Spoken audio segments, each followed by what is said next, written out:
আমার নাম সাবিনা ইয়াসমিন। সাবিনা ইয়াসমিন, বয়স কত আপনার? আমার বয়স আমি সঠিক বলতে পারবো না, আনুমানিক 38-39 তো হবে। আপনার ছেলের বয়স কত? আমার ছেলের বয়স 98-তে আমার জন্ম ছেলের হয়েছে। জন্ম হয়েছে। 98 হয়ে গেলে 20 বছর বয়স। হ্যাঁ, তাই তো হয়। 20 বছর বয়স। উনি কি আপনার প্রথম ছেলে? জি, এই আমার একমাত্র একমাত্র সন্তান। ছেলে। হ্যাঁ। কত বছর বয়সে আপনার বিয়ে হয়েছিল মনে আছে? আমার বিয়ে হয়েছে তখন আমি 6 থেকে 7 উঠছি। 6 থেকে 7 উঠছেন, তার মানে আপনার বয়স তখন সর্বোচ্চ হলে 12 থেকে 13। হ্যাঁ। তো 13 আর 20 তাহলে কত হলো? 33। কিন্তু আপনি বানিয়ে দিয়েছেন হচ্ছে 48। আপনার বয়স বেশি না, 38-40 আপনার বয়স বেশি না, আসলে 35 থেকে 36 বছর সর্বোচ্চ যদি হয়। হ্যাঁ। ওকে, সাবিনা বেগম আজকে জীবন গল্প বলতে এসেছেন এবং তার সঙ্গে তার ছেলে আছে, 20 বছরের ছেলে। বলেন আপনি আপনার গল্প কি, আমরা শুনতে চাই। প্রথমে আমি কিবরিয়া ভাইকে সালাম জানাই। জি, আমি কিবরিয়া ভাই, ওয়ালাইকুম আসসালাম। আমার অনেক 5-6 বছরের আশা যে আমি একটা অনুষ্ঠানে আসব, বা আপনার যে অন্য চ্যানেলে অনুষ্ঠান করছেন সেটা আমি সবসময় রেগুলার শুনতাম। আচ্ছা কিন্তু আমি অনেক নাম্বার দিয়ে আমি দিছি, কিন্তু আমার ভাগ্য হয় নাই। আচ্ছা। তো সেদিন এই গত সপ্তাহে আমি দেওয়ার পরে আমি পাইলাম, তো আমার ভাগ্য এখানে আসার ভাগ্য খুললো।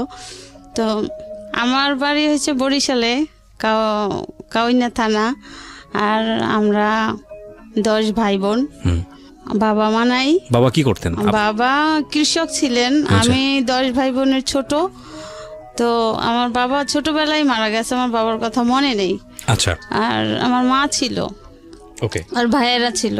তো ভাইয়েরা তো আমরা পিঠাপিঠি ভাই বোন, কেউ ইনকাম সোর্স ভালো ছিল না। আমার বাবার কিছু সম্পত্তি ছিল, এটুকুই যথেষ্ট।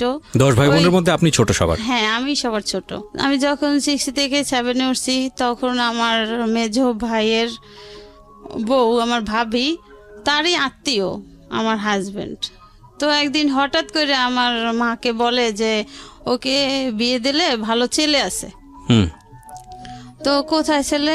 আমারই ভাই ঢাকাতে বাড়ি টাড়ি আছে, এরকমের অবস্থা শান্তি ভালো। ও তো একটু চলাফেরা স্টাইলিস্ট করে, তাহলে ও ঢাকাতে মানাই থাকতে পারবে, ও ভালো হবে। ঢাকায় বাড়ি আছে এটা বলে? হ্যাঁ হ্যাঁ, আচ্ছা, ঢাকাতে বাড়ি আছে। তো এরপরে আমার ভাইয়েরা বলল যে ঠিক আছে, বিয়ে তো দিতে হবে, ঠিক আছে, যদি ভালো ছেলে হয় তাহলে দেখেন, আপনারও ননদ আর আমাদেরও বোন, তো ভালো হইলে দেখেন। আপনার যেহেতু আপনার জানাশোনা, আপনার মামাতো ভাই, তো আপনার চিনে পরিচয়। জি। বলছে হ্যাঁ ভালো, কিন্তু 2 ভাই আর 5 বোন, 1 বোন মারা গেছে, 4 বোন আছে, এ বড় ছেলে। আর বাবাও ভালো চাকরি করে, এয়ারপোর্টে চাকরি করে। তো এরপরে দেখাশোনা 1 সপ্তাহের ভিতরে আমাদের বিয়ে হয়। আচ্ছা। 1 সপ্তাহের ভিতরেই আমাকে এক শুক্রবার দেখতে যায়, পরের শুক্রবারে আমাকে বিয়ে হয়ে নিয়ে আসে, ঢাকাতেই নিয়ে আসে। তো যখন আমার বিয়ে হয়েছে তখন আমার মা ভালোই অনুষ্ঠান করে আমার মার সাধ্য সামর্থ্য যতটুকু হয়েছে দিছে। তো এদিকে আমার হাজবেন্ড কিছু করতো না, সে বেকার ছিল। আচ্ছা। তো আমাদের বিয়েটা হয়েছে এইভাবে যে আমার ননদের হাজবেন্ড এবং আমার ফুফাতো দেবর, তাকে দেখাইয়া বিয়েটা হয়েছে যে এই ছেলে আর এই কোম্পানিতে চাকরি করে। তখন চিত্রা একটা লোশন কোম্পানির ছিল, এখন আছে কিনা বলতে পারি না। তো বলছে এখানে চাকরি করে। তো আমার ভাইয়েরা যখন দেখতে আসছে, ছেলে দেখায় নাই, বলছে ও অফিসে চলে গেছে, ও তো নাই। তো এইভাবে ঘুরে ফিরে আইসা পড়ছে। তো আমার ভাবির উপরে ডিমান্ড করিয়া যে তাহলে তার যখন মামাতো ভাই তো ভালো, আমার তো বাবা নাই, ভাইরাও অতটা ইয়া করে না। তো এভাবে করে বিয়ে হলো। তো এরপরে দেখি কি যে সে বেকার, সে কিছু করে না। ওই অফিসে যদি একজন ড্রাইভারের দরকার হয় তখন আর কি তারে আমার ওই ননদের হাজবেন্ড ডাকে। ওই অফিসে আমার ননদের হাজবেন্ড কাজ করে। তো সে ডাইকে নিত যখন আর কি লোকের দরকার হইতো এক্সট্রা। তো এইভাবে ঘোরাফেরা করে। তো আমার তো অতটা বয়স না, আমিও তো ছোট মানুষ। এরপরে এদের ফ্যামিলিও বড়, আর ঢাকা শহরে আইসা, আমি গ্রামের মেয়ে, ঢাকা শহরে আইসা আটকা পড়ে গেছি। আমার ভালো লাগতো না, আমি কান্নাকাটি করতাম। এরপরে আমাকে একবারে সে প্রথম থেকে 10 দিন পরে নিতে আয়, যে ঢাকা শহরে বিয়ে হয়েছে, এত দূরে সবাই যাব, একটা খরচের ব্যাপার স্যাপার, তো কয়েকদিন থাকুক, এরপরে নিতে আসি। তো আমার যখন নতুন অবস্থায় আমার কেমন জানি তাদের ভালো লাগতো না, এবং আমার হাজব্যান্ডেরও তার মা যেটা বলতো সেটাই, মার কথা মতো। হুম। তো আমি যে তার নতুন বউ, আমার সাথে যে কিভাবে একটা আচরণ করা, কিভাবে একটা ওটা তার ভিতরে নাই। আচ্ছা। তো আমি না তখনই দেশে যেয়ে খুব কান্নাকাটি করতাম, কিন্তু কাউকে কিছু বলতাম না। তো কান্নাকাটি করতাম যে আমার এত দূরে বিয়ে দিছে, কেমন জানি লোকটা, তো ভালো লাগে না আমার। তো আমার মা ওটা কেয়ার করতো যে আমি তো সবার ছোট, তাহলে আমি এত কান্নাকাটি কেন করি। আর আমার হাজব্যান্ডকে দেখলে আমি ভয় পাইতাম। হ্যাঁ, তো এরপরে মা জিজ্ঞাসা করতো কি সমস্যা, আমি কই আমার না যাইতে ভাল লাগে না, কেমন জানি আমার ওইখানে থাকতে ভাল লাগে না। তো আমার ভাই বলে কি যে তো ছোট মানুষ, বিয়ে হয়ে গেছে, আর কোনোদিন তো তোমাকে ছাড়া থাকে না, এই জন্য ওর হয়তো থাকতে ভালো লাগে না। তো তুমি এই ব্যাপারে ওকে কিন্তু আশকারা দিও না। ছোট মানুষ, তুমি যদি এখানে থাকতে আশকারা দাও তাহলে আর শ্বশুর বাড়ি যাইতে চাইবে না। তো থাকতে থাকতে সয়ে যাবে, ঢাকা খোলামেলা থাকছে, গ্রামের বাড়ি খেলাধুলো করছে, এখন আটকা পড়ে গেছে, ওর ভালো লাগে না। তো এইভাবে করে মনে করেন 2-3 মাস থাকছি। 2-3 মাস থাকার পরে আবার আমি কান্নাকাটি করছি যাওয়ার জন্য, আমি মায়ের কাছে যাব, আমি এখানে থাকবো না। এবার আমার শ্বশুর আমাকে দিয়ে আসতো। শ্বশুর দিয়ে এসে আবার মনে করেন সপ্তাহ বা 15 দিন পরে আবার শ্বশুর গিয়া নিয়ে আসতো। আর আমার হাজব্যান্ডের চলাফেরাটাও অতটা ভালো ছিল না, যে একটা স্ট্যান্ডার্ডভাবে চলা, ঢাকা শহর, বাড়িঘর আছে, এরকমের যে চলাফেরা ওরকম আর না। সে একটু উগ্রপন্থীর লোক, এই জন্য আমার তেমন একটা ভালো লাগতো না। আর মনে করেন চোখ দুটো লাল লাল, আমার দেখলে খুব ভয় লাগতো। তো এইভাবে মনে করেন 5-6 মাস হয়ে গেল। 5-6 মাস হওয়ার পরে আমি কনসেপ্ট হইলো আমার এই বাচ্চা পেটে। তো এখন না আমি শুধু কান্নাকাটি করি, আমার ভালো লাগে না, আমার শরীর খারাপ লাগে, আমার খাইতে ইচ্ছা করে না, আমার বমি আসে। এইভাবে করতে করতে, কান্নাকাটি করতে করতে, তো আমার শ্বশুর খবর দিল আমার বাইরে যে তাহলে আমি তো এখন যাইতে পারবো না, তো আপনার বোন থাকতে চায় না, আয়সা নিয়ে যান, আবার গিয়া কয়দিন থাকুক, তারপরে আবার আমি গিয়ে নিয়ে আসবো। তো এইভাবে করে আমি অসুস্থ খাওয়া দাওয়া করতে পারি না। এরপরে আমার এক ননদ, মানে যেই ননদের হাজবেন্ডের ইয়াতে আমার বিয়ে হয়েছে, ওই ননদ আমাকে ডাক্তারের কাছে নিয়ে গেল। ডাক্তারের কাছে নেওয়ার পরে টেস্ট করার পরে বলছে আপনাদের সুখবর, কিন্তু আপনাদের যেহেতু আপনাদের ভাবি তো বাচ্চা মানুষ, কাজটা তো ঠিক হয় নাই। যাই হোক, এখন আপনারা সাবধানে থাকবেন, এর প্রতি যত্ন নেবেন। তো এই কথা শোনার পরে আমি কান্নাকাটি শুরু করে দিছি, আমি কিভাবে কি করব, এটা কেন হবে, এটা কিভাবে হবে, এভাবে আমি প্রশ্ন করি। তো এরপরে আমার ভাই আইসা আমাকে নিয়ে গেল দেশে যাওয়ার পরে মনে করেন আমার স্বামী বেকার, তেমন একটা আমাদের কেয়ার করে না, সে তার মায়ের কথা মতো চলে। তার যখন মন চায় সে ঘরে আসে, না মন চায় না আসে, সে বাইরে থাকে, এভাবে করে। মানে সে বিয়ের আগেও যেভাবে কইরা আসছে, তো বিয়ের পরেও সেটাই করতেছে। তাকে বিয়ে করছে যে সে ঘরে আসবে, সে কাজ বাজ ঠিক মতো করবে, কিন্তু তার ভিতরে সেটা নাই। সে যে এখন একজন বাবা হতে যাচ্ছে, সে অনুভূতি তার নাই। তো সে আগে যেভাবে চলে আসছে ওভাবেই সে চলতেছে, তখনও কিছু করে না, কাজকর্ম করে না, তখনও সে কিছু করে না। তো এরপরে মনে করেন ওই যখন যেই কাজে কেউ ডাকে ওই কাজ করে। এমনি সে রেগুলারলি একটা চাকরি বাধা করা, সেটা সে করে না। ঢাকাতে কি বাড়ি ছিল? হ্যাঁ, ঢাকাতে বাড়িতে আছে। কোথায়? এয়ারপোর্টের কোথায়, কোন এলাকায়? এয়ারপোর্টে রেল লাইনের ওই পারে, মোল্লাটেক। আচ্ছা, ঠিক আছে, বলেন তো। এরপরে মনে করেন আমার শ্বশুর বিমানে চাকরি করে এয়ারপোর্টে। তো এরপরে তো বাচ্চা পেটে, এখন আমি অসুস্থ, দিনে দিনে আরো অসুস্থ হয়ে যাচ্ছি, খাওয়া দাওয়া করতে পারতেছি না। এরপরে আমার ভাইকে খবর দেওয়ার পরে আমার ভাই এসে আমাকে নিয়ে গেল। নিয়ে যাওয়ার পরে এরপর কয়দিন পরে ওর বাবা গেছে, ওর বাবা যাইয়ে 2-3 দিন থেকে চলে আসছে, আমি আর আসি নাই।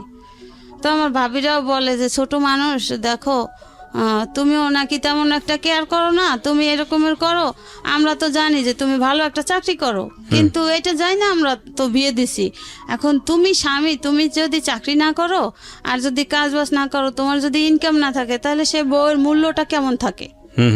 হ্যাঁ, তো এদিকে মনে করেন আমার শাশুড়ি নাকি আমাকে পছন্দ করতো না।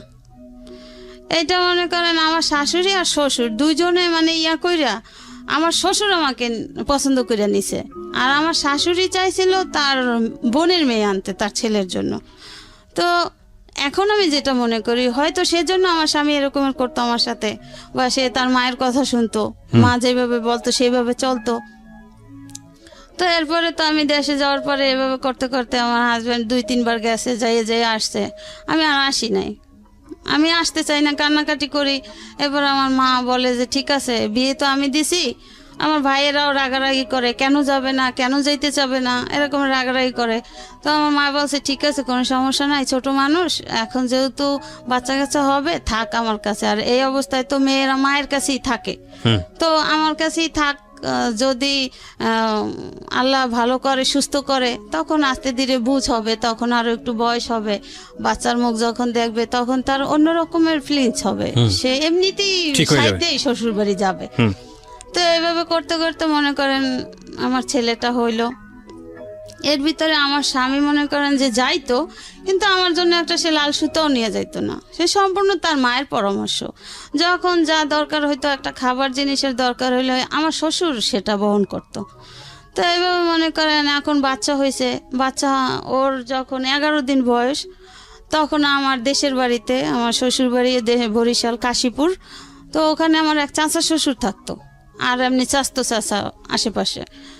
তো ওর 11 দিন যখন বয়স, তখন ওই বাড়ির আমার এক চাচা শ্বশুর মারা যায়। তো মারা যাওয়ার পরে আমার হাজব্যান্ড গিয়ে আমাকে নিয়ে আসে যে আমার কাকা মারা গেছে, এখন তো তোমার যাইতে হবে। তো আমার মা ভাবি এরা বললো যে ঠিক আছে যাও, তুমি কান্নাকাটি করো না, তোমার যদি ভালো না লাগে তুমি বলবা, আমরা গিয়ে নিয়ে আসবো, যেই যাও একজনে গিয়ে নিয়ে আসবে, তো তুমি কান্নাকাটি করবা না। আর তোমার শ্বশুর যেহেতু তোমার সাথে আছে, তোমার কিসের ভয়, কিসের চিন্তা, যা কিছু দরকার হয় সে না দেয় না দেখ, তুমি তার কাছে বলবা। তো আর এখন তো বাচ্চা হয়েছে, এখন সে চেঞ্জ হয়ে যাবে, সমস্যা নাই, মানুষ এক সময় এক রকমের থাকে না। তো এরপর মনে করেন সেই চাচা শ্বশুর দেশের বাড়ি গেলাম, যাওয়ার 2-3 দিন পর আমার হাজবেন্ডই নিয়ে আসলো ঢাকাতে। ঢাকাতে নিয়ে আসলো, সেই একই বাচ্চার তখন বয়স কত? মনে করেন 15 দিন হয়েছে। 15 দিন। নাম কি রাখলেন? ওই দিন নাম রাখা হয়েছে ওই সময়? হ্যাঁ, ওর জন্মের সাথে সাথে যখন আমার ভাইয়া ফোন কইরা বলছে, তারপরে ওর বাবা, ওর দাদা, ওর চাচাতো দাদা, তারা গেছে, তারাই নাম রাইখাছে। আমার দাদি, আমার শাশুড়ি নাকি ওর দাদি নাম রাখছে তানভীর হোসেন। তানভীর হোসেন, হ্যাঁ। আর আমার আম্মা রাখছে, ওর জন্ম হয়েছে রবিবার, এই জন্য ওর নাম রাখছে রবি। রবি, ঠিক আছে। তো গেল, তারপর আম্মা রাখছে রবি। জি, তারপর এরপরে তো আসলাম, আসার পরে ওই সেই একই অবস্থা। এদিকে আমিও তো মনে করেন ছোট মানুষ, ঘুমাইতে পারি না, আমারও অশান্তি লাগে। আপনার তখন 13-14 বছর বয়স যখন আপনার বিয়ে হয়েছে? হ্যাঁ হ্যাঁ। এখন মনে করেন আমার আর সংসারের কাজও আমার করতে হয়। ওই যে আমার শাশুড়ি যে আমাকে পছন্দ করতো না, ওইটা তো আমি বুঝতাম না যে সে আমাকে পছন্দ করতো না। তা আমাকে আনার পরে আমার শ্বশুর বলছিল যে তো আমার আরো কয়টা মেয়ে, 4টা মেয়ে আছে, আর তুমি একটা মেয়ে, আমার মেয়েদের থেকে তোমার বয়স কম, তুমি হয়তো সম্পর্কে বড় ভাবি, কিন্তু তোমার বয়স কম, আমি সেটা মানি। আপনি ওখানে গিয়ে রান্না বান্না করে ঘর সংসার করতেন? হ্যাঁ। কতজন মানুষের রান্না বান্না করতে হতো ওখানে? মনে করেন আমার 4টা ননদ, তারপর ননদের হাজবেন্ড, তারপরে বড় ননদের 2টা বাচ্চা, সব মিলে কতজন?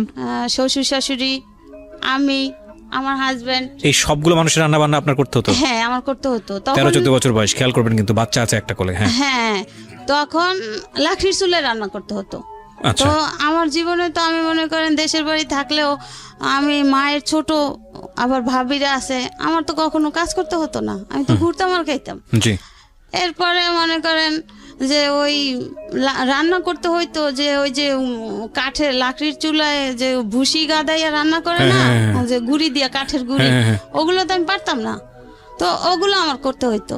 আমি কেন রান্না বসাইতাম, আমার 5 ঘন্টা আমার রান্না হইতো না, চুলা জ্বলতো না, আমি চুলা ফুগাইতে ফুগাইতে লাল হয়ে যেতাম। বুঝতে পেরেছি। আপনি গেলেন, তারপর গিয়ে দেখলেন আপনার হাজবেন্ড আগের মতোই? হ্যাঁ, আগের মতোই। তো এখন মনে করেন এখন আমার বাচ্চার দুধেও হয় না, এখন বাচ্চার আলগা খাবার খাওয়াইতে হবে। এখন আমার স্বামী তো ইনকাম করে না, কি করবে? এরপরে সব দায়িত্ব আমার শ্বশুরেরই।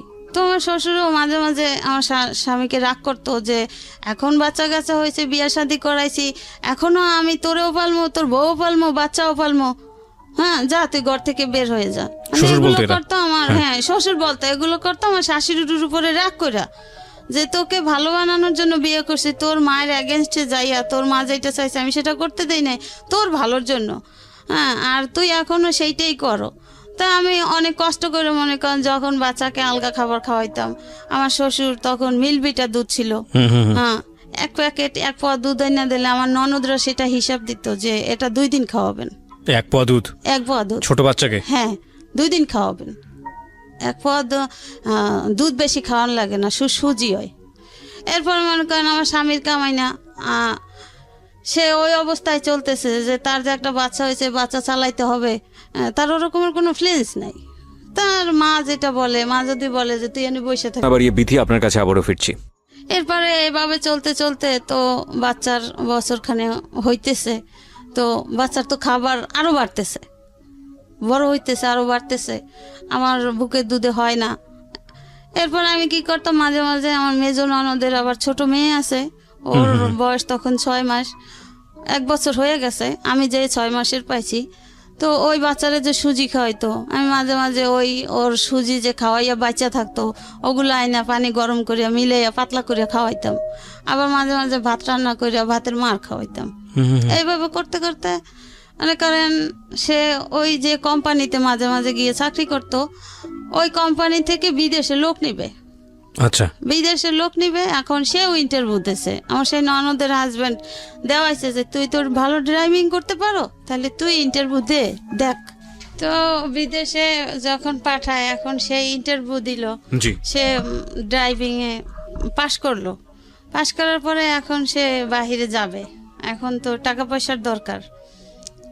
এরপরে আমার মার কাছে গিয়া বলল যে আমি তো বেকার, কিছু করি না, তো আপনার মেয়ে তো কত কথাই শুনে, আমার মা বোনরা বলে, তো কিছু টাকা দিলে আমি বাহিরে যাব। এটা কাকে বললো? আমার মাকে। আচ্ছা। এরপরে আমার মা বলে যে তোমার কত টাকা লাগবে, যেহেতু তুমি কোম্পানি থেকে যাচ্ছ, তো খরচটা বেশি লাগার কথা না। হ্যাঁ, কোম্পানি বহন করবে, তো কি রকমের টাকা লাগবে?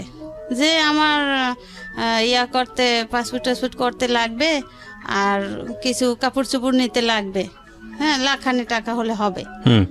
তো এরপরে আমার মা কি করলো, আমার মা জমি বিক্রি করে তার 1 লাখ টাকা দিল। আচ্ছা, সেই কত সালের দিকে এটা? 99 সনে। ওরে বাবা, ওই সময় 1 লক্ষ টাকা লাগবে? হ্যাঁ। কোন দেশে যাচ্ছে? কাতারে?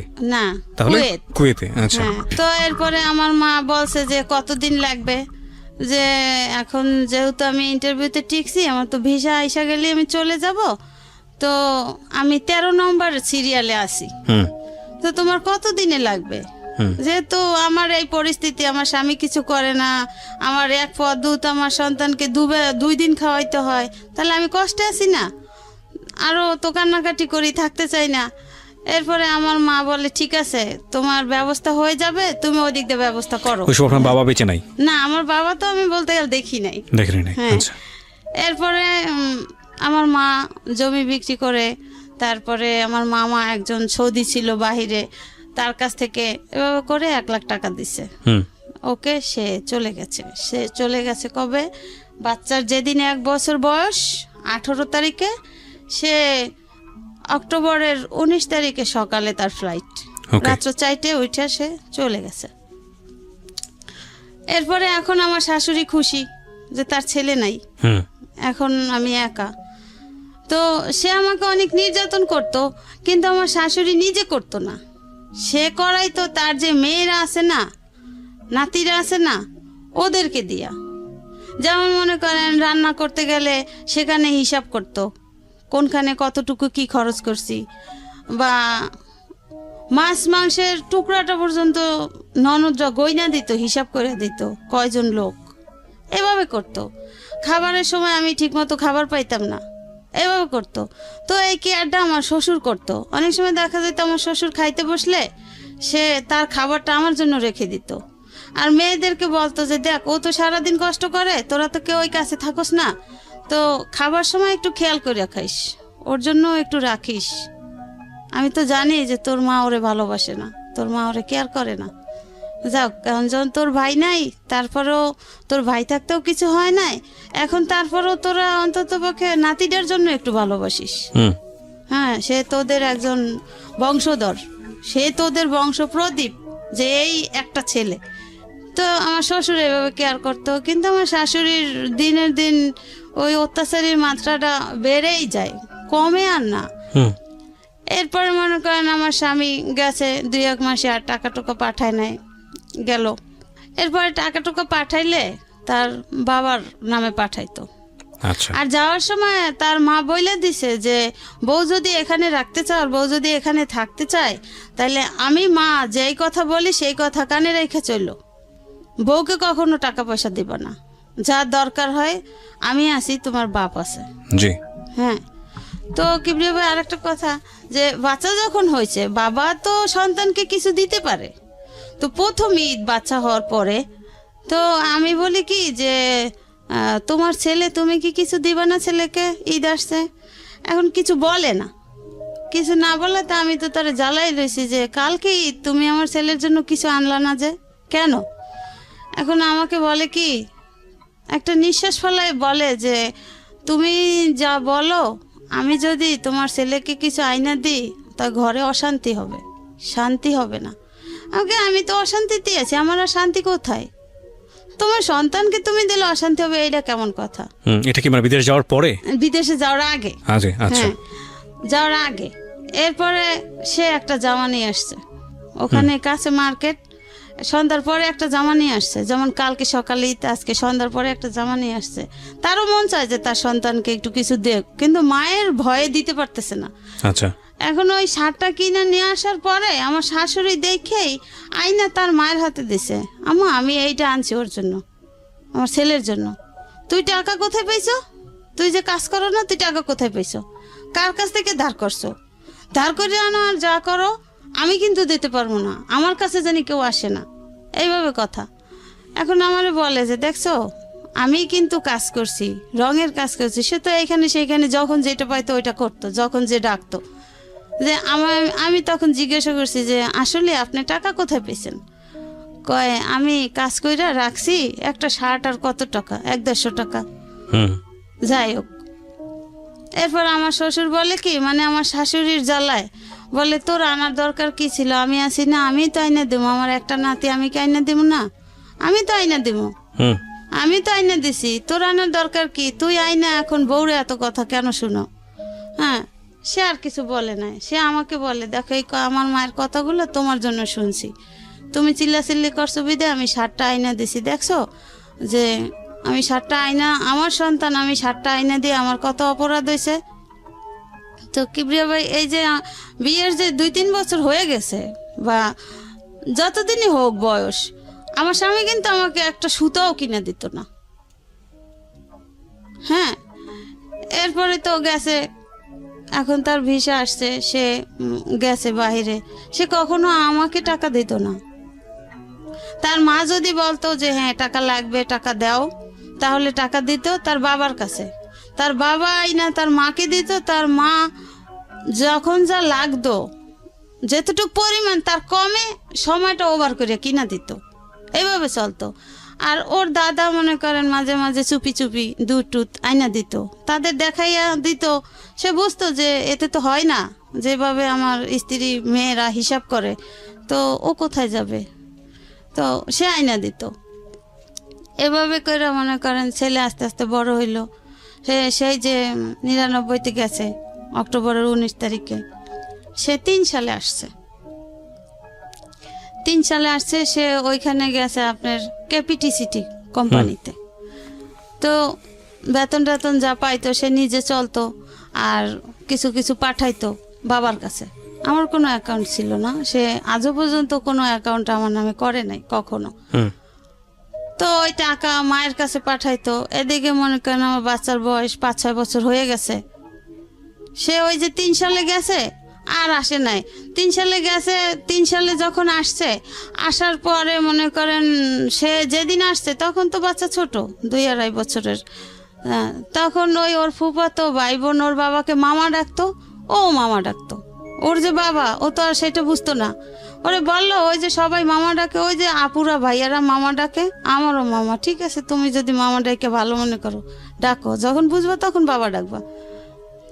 এরপরে কি স্যার, আমার স্বামী 3 সালে আসরে আজানের পরে আসছে, সন্ধ্যার আগে আগে, মানে বিদেশ থেকে। হ্যাঁ, কত বছর পরে?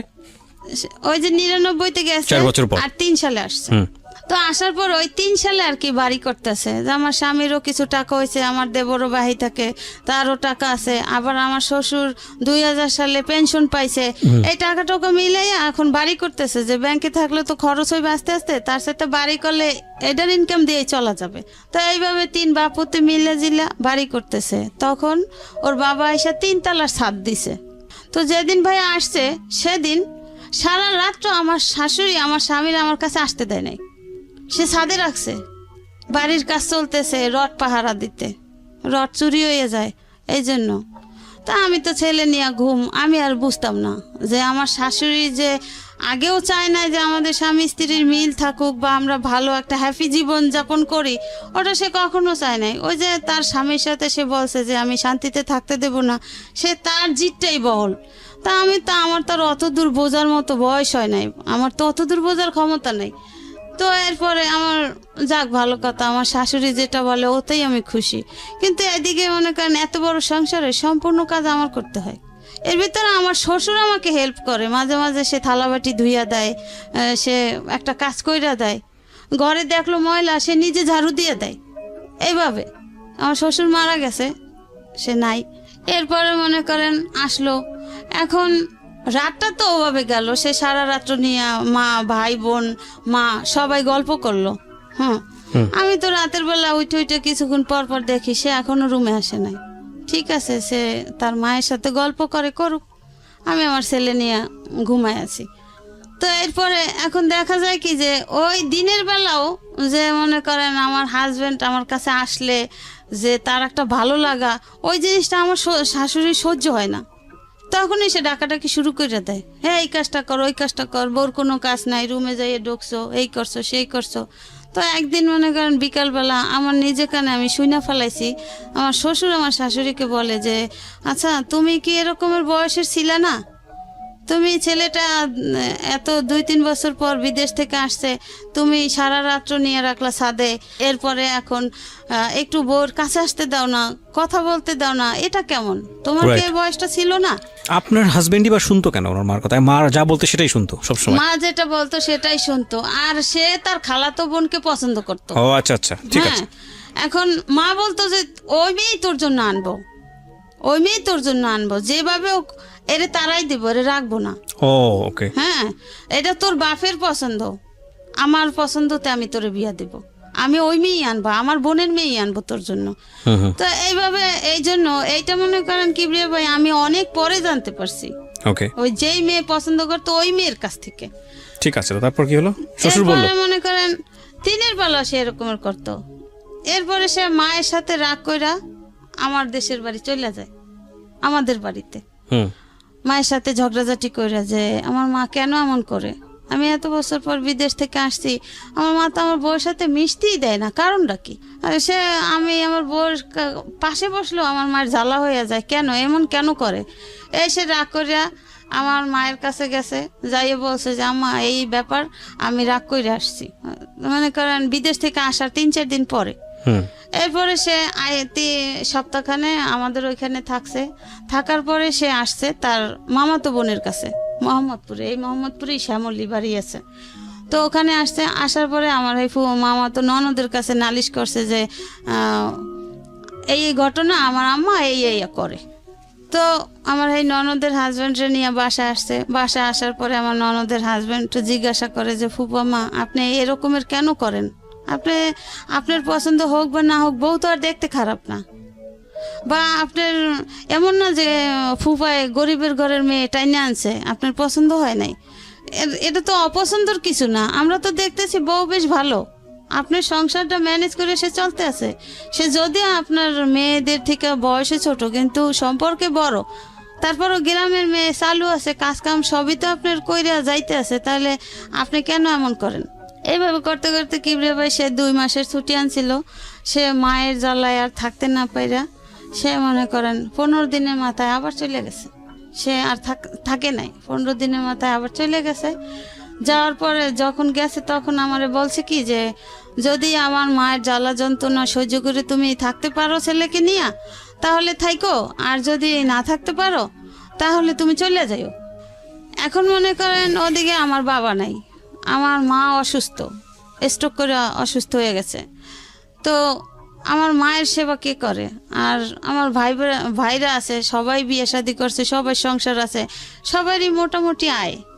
এখন আমি যে বাচ্চাটা নিয়ে যে বাবার বাড়ি যাই উঠবো, ওরকমের তো আমার টেক কেয়ার করার মতো আমার কেউ নাই, তাহলে আমি কোথায় যাব? আর এখানে যাই হোক আমার শ্বশুর তো আছে, আমার শ্বশুর আমার পাশে আছে, যাই হোক তার নাতির জন্য সেই দেখবে, আমার এত চিন্তা করার কিছু নেই। এইভাবে করে যে বলুন। যাওয়ার পরে মনে করেন এর ভিতরে সে আর আসে না বাংলাদেশে। এমনি মনে করেন টাকা পয়সা দেয়, ছেলের 5-6 বছর বয়স হয়ে যাইতেছে, ছেলে স্কুলে ভর্তি করে না। আমার শাশুড়ির কথা হচ্ছে সে সরকারি প্রাইমারিতে ভর্তি করবে। আর আমি বলি কি যে আপনার মেয়ের ঘরের নাতিরা তারা ভালো ভালো স্কুলে পড়ে, কলেজে পড়ে, তো আমার ছেলেটা কেন প্রাইমারিতে পড়বে? তার ঢাকা শহরে বাড়ি আছে, তার বাবা বিদেশে টাকা ইনকাম করতেছে, তো কেন সে প্রাইমারিতে পড়বে? তাকে একটু ভালো স্কুলে ভর্তি করা যায় না? আমি আমার ছেলেকে ভালো স্কুলে ভর্তি করব, আমি প্রাইমারিতে দেব না। এইভাবে করতে করতে মনে করেন ওর যখন 6 বছর বয়স তখন স্কুলে ভর্তি করে। এখন দেখে যে আশেপাশের মানুষও খারাপ বলে, ওর সাথে যত বাচ্চারা তাদের স্কুলে দেয়, ওকে স্কুলে দেওয়া হচ্ছে না। এরপরে ওকে সেই বাড়ির কাছেই কেজি স্কুলে দেয়, মোল্লারটাক স্কুল, ওই স্কুলে দেয়। দিলেও মনে করেন যে ওর বাবা যে টাকা পয়সা পাঠায়, ওর কোনো এক্সট্রা খরচ তারা দেয় না। স্কুলে মাস গেলে বেতন হইলে মনে করেন বেতনের বই দেখে তারা লেখা হিসাব করে তারা টাকা দেয়। এইভাবে করে, যাই হোক এইভাবে করতে করতে করতে করতে ওর বাবা তো ফোন দেয়, কথা বলে। হ্যাঁ, এর ভিতরে মনে করেন আগে তো চিঠির যুগ ছিল, ফোন টোন ছিল না, চিঠি দিতাম। তো ওই চিঠি দিলে তাদের কাছে চিঠি আসলে ওই চিঠি তারা পড়তো, তারপর আমাকে দিত যে চিঠিতে ছেলে কি লেখছে, আবার টাকা টোকা দিচ্ছে কিনা। এভাবে তারা পয়রা চিঠি দেখা তারপর আমাকে দিত। যদি প্রয়োজন মনে করতো যে হ্যাঁ চিঠিটা দিব, তার স্বামী দিছে, তাহলে দিত। আর যদি প্রয়োজন না মনে করতো তাহলে তারা আমাকে বলতো না যে চিঠি আসছে। তো আবার নেক্সট টাইমে যদি 1 মাস 2 মাস পর আবার চিঠি দিত, তখন চিঠিতে বলতো যে তোমাকে আমি গত মাসে চিঠি দিলাম, তুমি তো চিঠি রিপ্লাই করলা না কেন? তা আমি তো জানতাম না। আমি আবার চিঠি দিলে তখন বলতাম যে আমি তো কোনো চিঠি পাই নাই, আমি তোমার চিঠির জবাব কিভাবে দিব? তো এইভাবে করতে করতে আমাদের ঘরেও ফোন আসছে, ল্যান্ডফোন।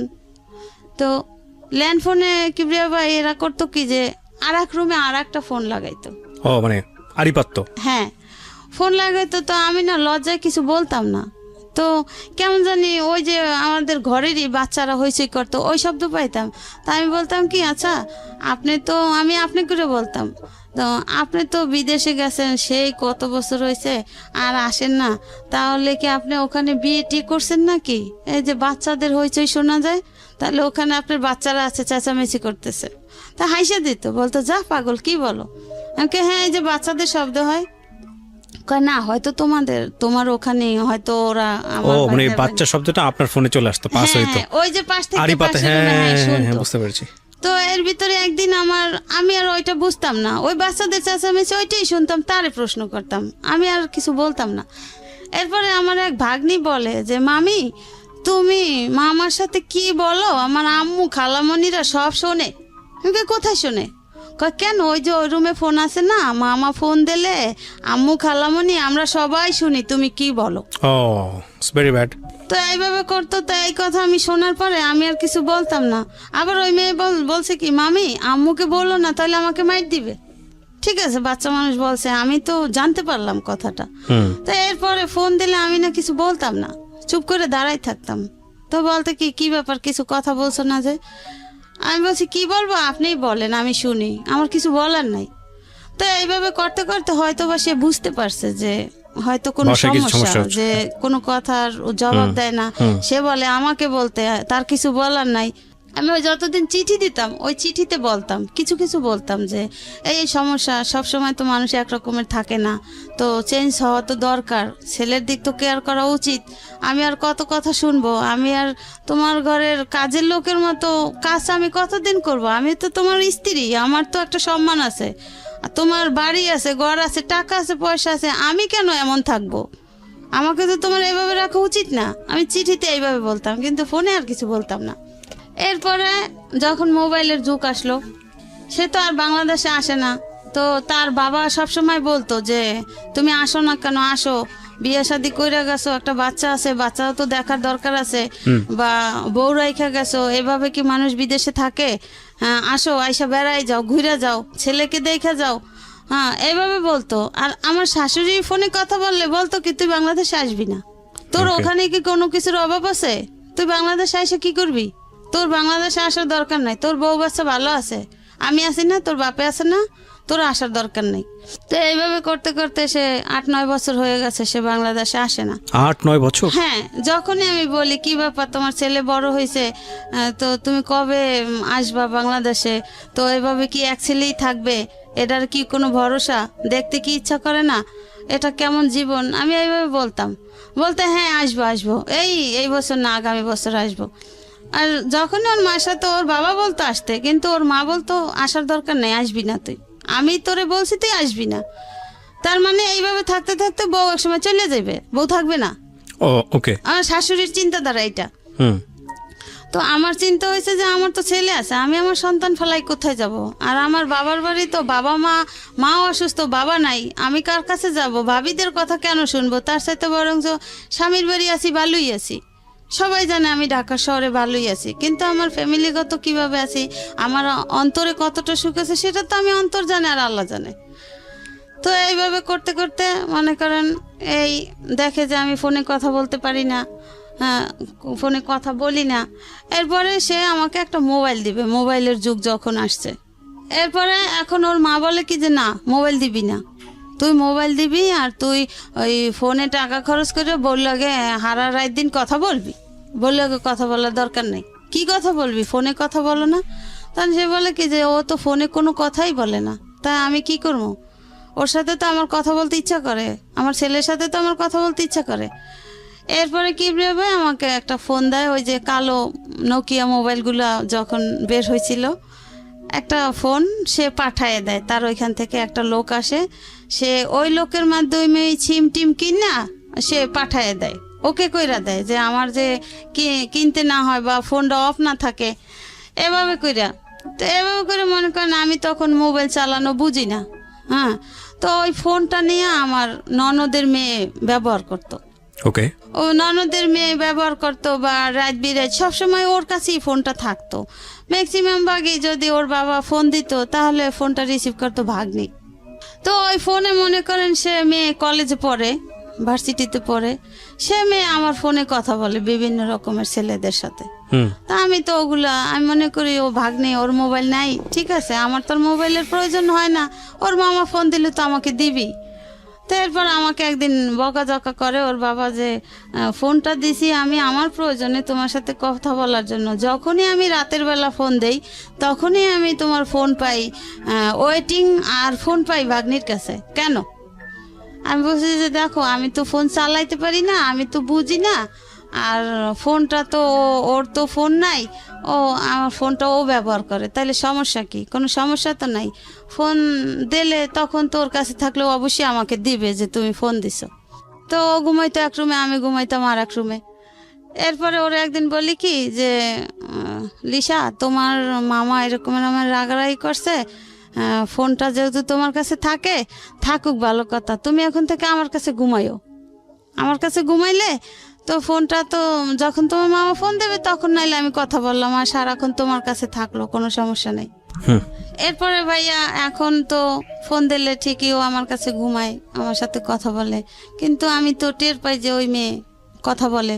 এখন আমার তো কিছু করার নাই, যেহেতু আমি আমার স্বামী তো আর আমার অতটা কেয়ারিং না, আমি তাদের বাধ্য স্বীকারোক্তি, আমি তাদের কথা মতো আমার চলতে হয়। জি, ভালো কথা। এরপরে মনে করেন আস্তে আস্তে আমার শ্বশুর এক সময় অসুস্থ হয়ে যায়, সে ক্যান্সারে আক্রান্ত হয়, তার 3-4 বার করে অপারেশন হয়। এরপরে সে এখন বলতে গেলে তাকে বলা হয় যে তোমার বাবা অসুস্থ, তুমি আসো, যে বাবাও রিকোয়েস্ট করে, কিন্তু সে আসে না, কিন্তু তার মা তাকে পারমিশন দিচ্ছে না যে সে আসবে। আমি বলি যে দেখো মইরা গেলে হয়তো আর কোনোদিন দেখবা না, হ্যাঁ, অন্তত আইসা যাও, একবার আইসা গেলেও তো বাবারে দেখে গেলে, এরপরে মরিয়া গেলেও আফসোস থাকবে না, কিন্তু সে তো আফসোস করে, আসো। এদিকে ছেলেও মনে করেন 5 পাস করিয়া ফেলাইছে, 6-এ পড়ে। ওরে বাবা, সে তো বাবাকে দেখতে চায়। হ্যাঁ, ছেলে তো মনে করেন ওই যে 2.5 বছর রাইখা গেছে ছেলে, 3 সালে ওই যে মা এরকম করছে দেখে 15 দিন থাইকা চলে গেছে। তখন তো বইলে গেছে আমি আর আসবো না, যদি পারি নিয়ে যাবো বউ বাচ্চা, না তার আসবো না। হ্যাঁ, এই অবস্থা। ঠিক আছে, ভালো কথা। এখন তারে ফোনের পর ফোন করা হয়, সে আসে না। না আসাতে আমাকে বলে কি যে এই তো আমি আগামী মাসের 15 তারিখ আসতেছি। আমি তো মহা খুশি, সবাই খুশি, আসতেছে, ভালো কথা।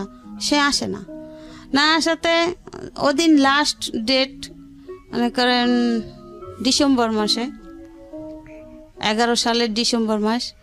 তো আসার কথা, আসে নাই। এরপরে ওরে তার এক রুমের এক লোকের নাম্বার ছিল আমার কাছে। তার নাম্বার না পাইলে আমি ওই লোকের নাম্বারে কল দিতাম যে সে কোথায় আছে, কেন ফোন ধরে না, কেন ফোন দেয় না, টাকা পয়সা ঠিকমতো দেয় না, ছেলের বেতন দিতে হবে।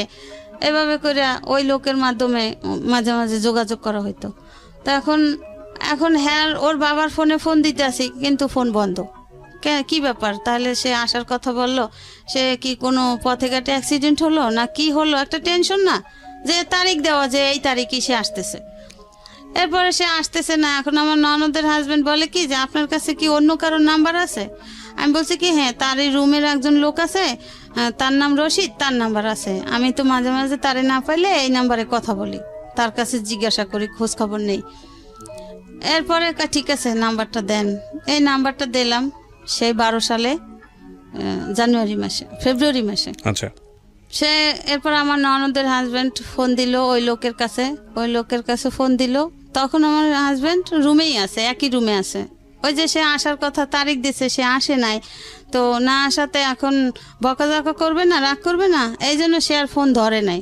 ফোন না ধরাতে আমার ওই ননদের হাজবেন্ড বললো কি যে ওকে বললেন যে ওর বাবা মারা গেছে, ওর আর আসতে হবে না, ও যখন খুশি তখন জানি বাংলাদেশে আসে।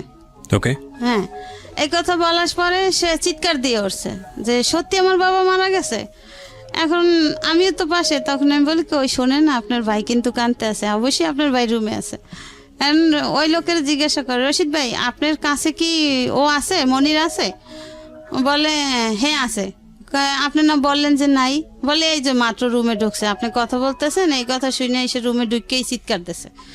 বলে ঠিক আছে, ওকে বলেন, শান্ত হইতে বলেন যে ওর বাবা এখনো মুমূর্ষু অবস্থায় আছে, হয়তো বা ওর জন্য পরাণরা অপেক্ষা করে, ওকে 2-1 দিনের ভিতর পাঠাই দেন। এরপরে মনে করেন তাকে ওই লোকটা তার টাকা টোকা দিয়া তাকে পাঠাই দিল। সে ফেব্রুয়ারি মাসে 17 তারিখ আসলো বাংলাদেশে 12 সালে। সে যে 3 সালে গেছে আর 12 সালে আসছে আইসা দেখছে তার বাবা খুবই মুমূর্ষু, মানে ক্যান্সার রোগী।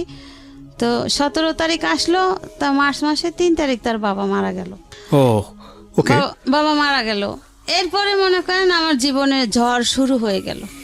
যে এখন আমার ননদরা আমাকে বলে যে তুই তো এতদিন তোর শ্বশুরের আন্ডারে ছিলি, তোর শ্বশুর তোরে দেখছে, তোর শ্বশুর তোরে কেয়ার করছে, এখন তোরে কে দেখবে, এখন তুই কার কাছে থাকবি?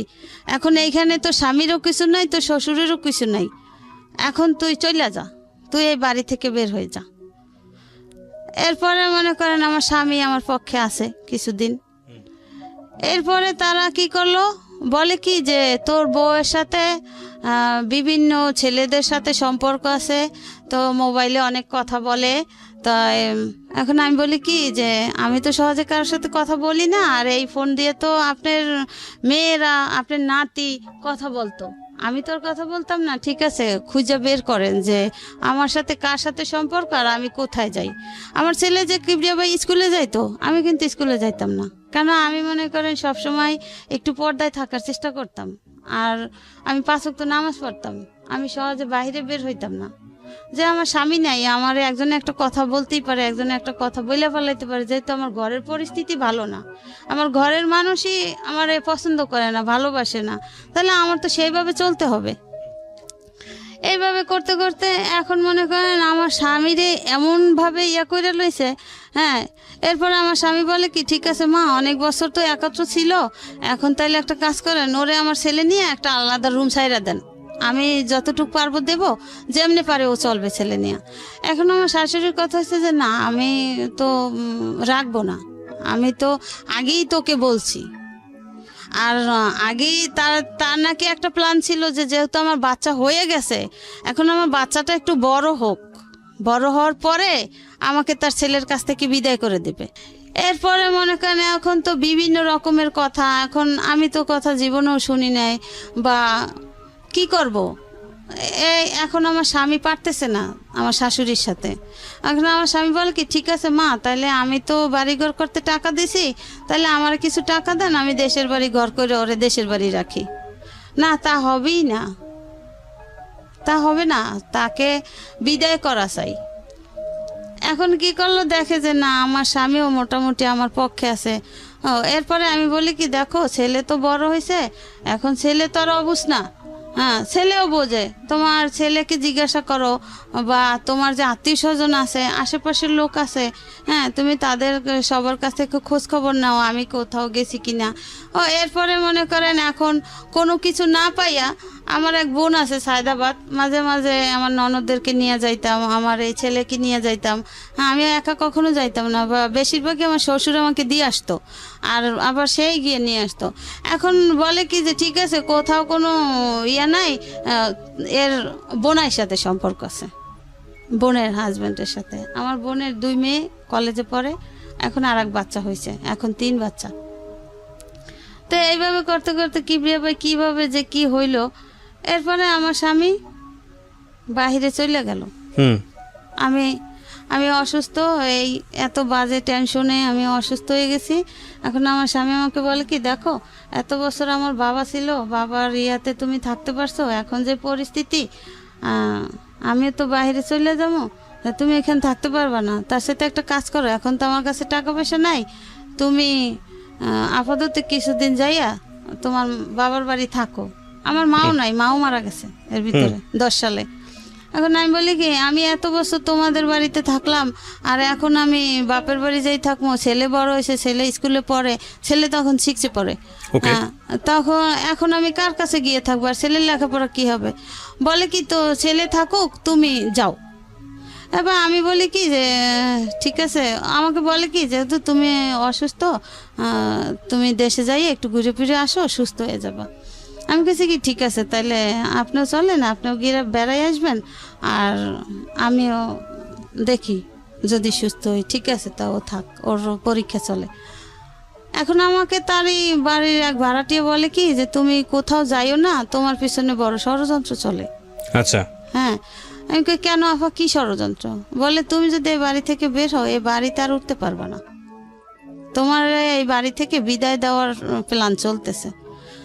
এখন এই কথা শোনার পরে আমি বলছি কি ঠিক আছে, আমি কোথাও যাব না, ছেলের পরীক্ষা, তো পরীক্ষা শেষ হয় নেক, তারপরে আমি ছেলেকে নিয়েই তোমাকে নিয়ে বেড়াইতে যাব।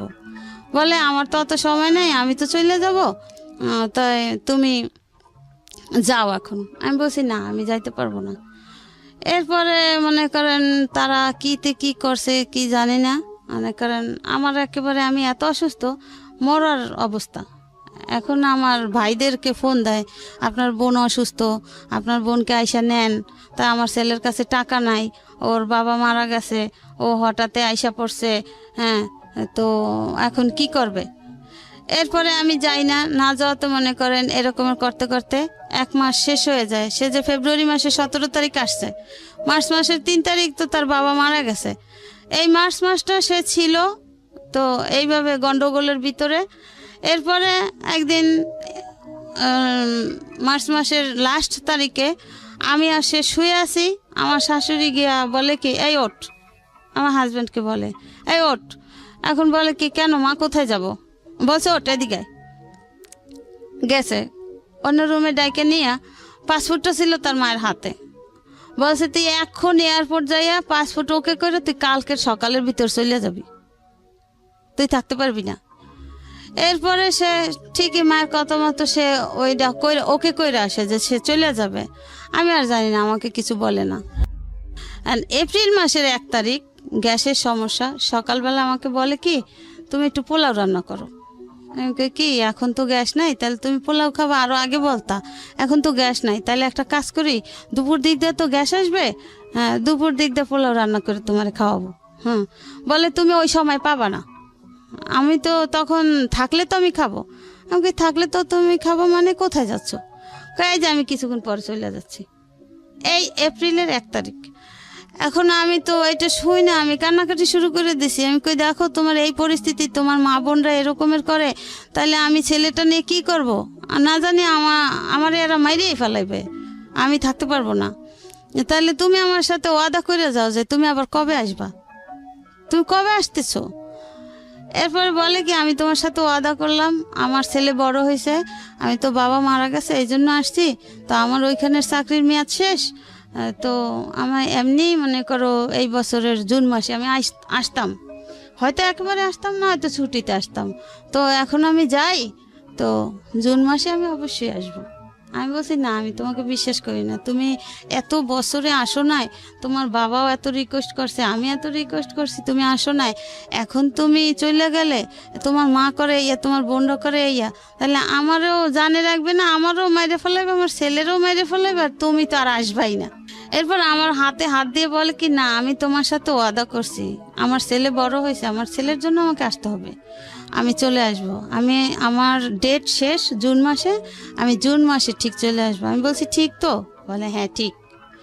এরপর ঠিক ওই সময় ওর মা বলছে কি তুই যে এই যাও, তুই আর বাংলাদেশে আসবি না, এটা আমার লাস্ট কথা। আর ওই যে বাজে কথা বইলা টইলা মোবাইল নিয়ে গেছে। এখন আমার স্বামী কয় কি যে ঠিক আছে মা, আমি মোবাইল তোমার কাছে দিয়ে গেলাম, ও মোবাইলে কথা বলবে না। আর আমি জানি যে প্রায় সময় রাত জায়গা আমার সাথে কথা বলতো, আমিই কথা বলতাম। এখন তোমার যদি সমস্যা হয়, আর তুমি তো সেই শুরু থেকেই বলছো যে না ফোনে কথা বলা যাবে না, ফোন দিতে না করছো, এবং ঘরে যে ফোন, সেই ফোনেও তোমরা আমাকে কথা বলতে দিতা না, তাও তোমরা বাহির থেকে শুনতা। আমি একটা চিঠি দিলে সেই চিঠিটা তোমরা ওর কাছে পৌঁছাইতা না, সেটা তোমরা গোপন করতা। এরপরে মনে করেন সে আবার জুন মাসের 25 তারিখ সকালবেলা হঠাৎ আইসা পড়ে আসছে। হ্যাঁ আচ্ছা, আইসা পড়ছে। আইসা বলে কি আমি তোমার সাথে ওয়াদা করছি না, দেখছো আমি আসছি। আমার মা আমাকে যতই বলুক যে আসবি না, আমার ছেলে এখন বড় হয়েছে, আমার সংসার দরকার আছে। আইসা পড়ছে কিবরে ভাই। আসার পরে মনে করেন কয়েকটা দিন সে ভালো ছিল, আমাদের সম্পর্কটা ভালো ছিল।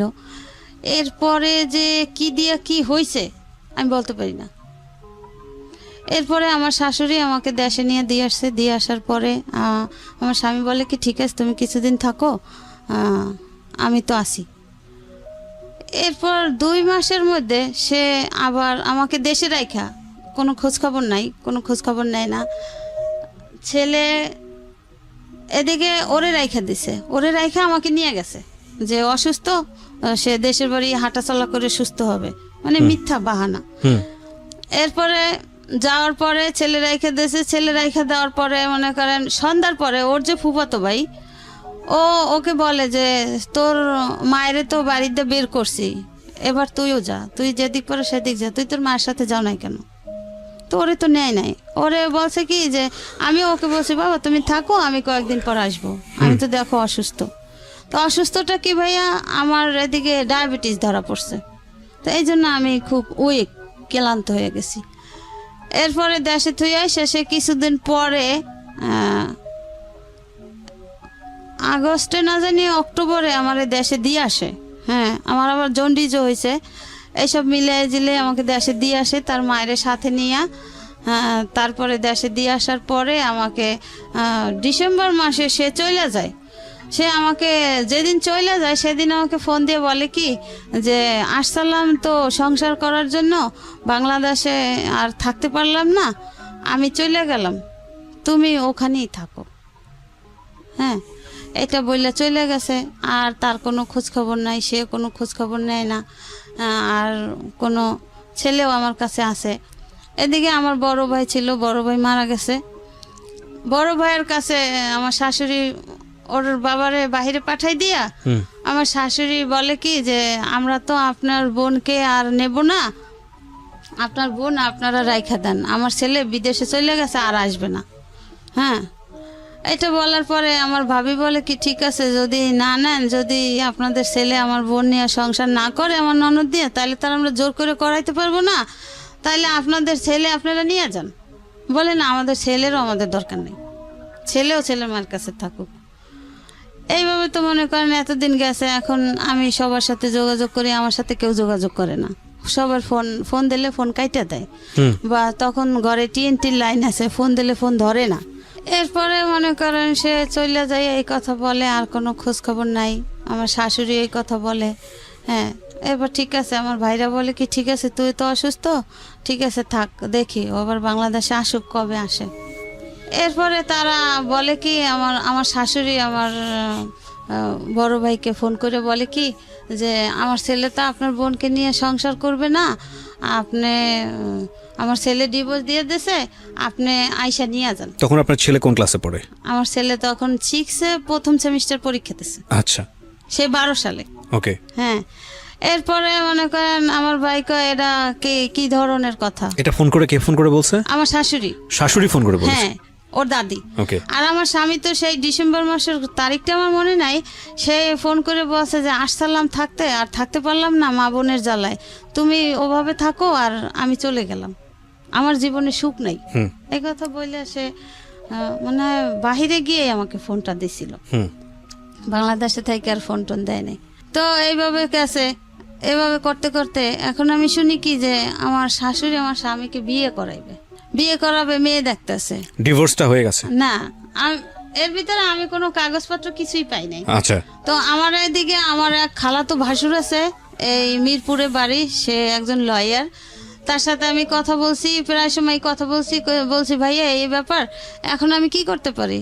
বলছে দেখো তোমার শ্বশুর পছন্দ করে আনছে, সে তো মারা গেছে, আর যেহেতু তোমার শাশুড়ি, এখন বাড়িটা হয়েছে তোমার শাশুড়ির, ঢাকার এই বাড়িটা আমার শাশুড়ির, এখন তোমার শাশুড়ি তোমাকে পছন্দ করে না, আর আমরা জানি যে আগেও তোমাকে পছন্দ করতো না, এখন তোমার উপরে অত্যাচারের মাত্রাটা খুবই বাইরে গেছে, এখন তোমার স্বামীও নাই, তুমি এখানে এসে কি করবা?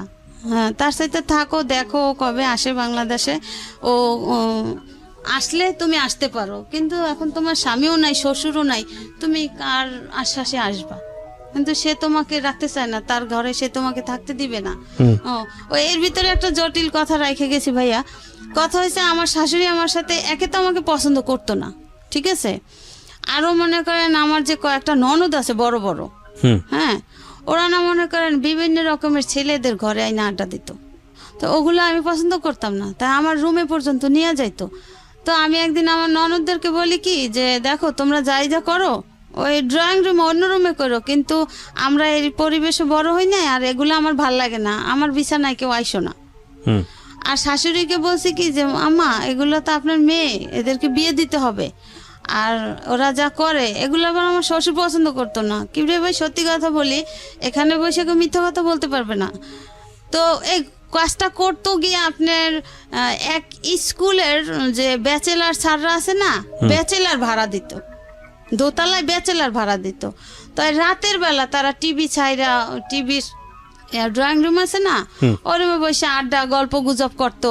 পরে মনে করেন তো এখন ওই ভাসুরের সাথে আমি এইভাবে আলাপ করছি, আলাপ করার পরে মনে করেন ভাসুর আমাকে এইভাবে বললো যে ডিভোর্সের পরের ঘটনা, ডিভোর্সের আগের ঘটনা? না, আমি তো ডিভোর্স পাই নাই এই ব্যাপারে। তখন ডিভোর্স হয়ে গেছে অলরেডি? আমি তো জানি না, আজও পাই নাই ভাই। মানে এই ঘটনার পরেও আপনি এগুলো কন্টিনিউ করে গেছেন? ডিভোর্স আপনাকে জানাইছে আপনার ভাইকে?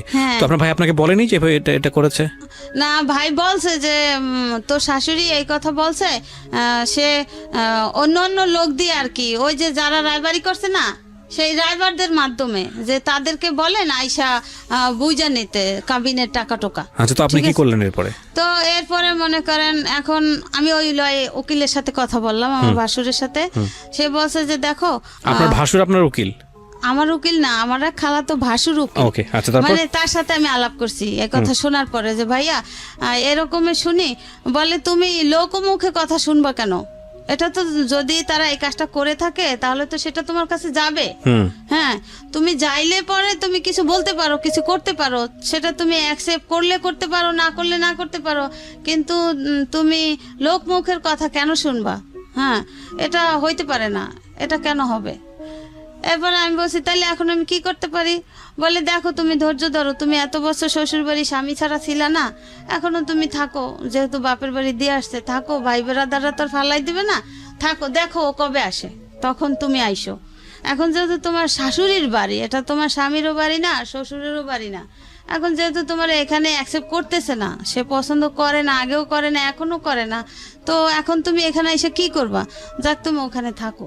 এই আমার ওই ভাসুর বলল যে এটা তো তুমি পাও না, তুমি লোকমুখের কথা কেন শুনবা?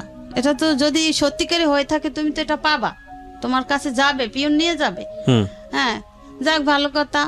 এরপরে সে 15 সালে আসছে, আমার স্বামী 15 সালে আসছে, সেই 12 সালে যাইয়া আবার 15 সালে আসছে। আসার পরে আমি মনে করেন লোকের কাছে শুই না, আমি ছেলেকে নিয়ে আয়সা পড়ছি। আয়সা শুনি কি যে সে যেদিন আসছে তার পরের দিনে আমার শাশুড়ি তাকে লুকাইছে, মানে আমি জানি আসলে না পাই বা বাড়িতে না উঠতে পারি, এই জন্য সে কুয়াকাটা তার বোন আছে, বোনদের বাড়ি পাঠাই দিছে। আচ্ছা, লুকানোর পরে কি হয়েছে? এরপরে আমি মনে করেন তাদেরই আত্মীয় স্বজনরা আমারে ফোন করে বলছে যে ও তো আসছে, ও এরকমের এইখানে আছে, তো যেহেতু তুমি ঢাকাতে যাইতে নিয়েও শুনলা যে নাই, তো তুমি তোমার স্বামীর কাছে যাইতে পারো, গিয়ে দেখো যে কি বলে।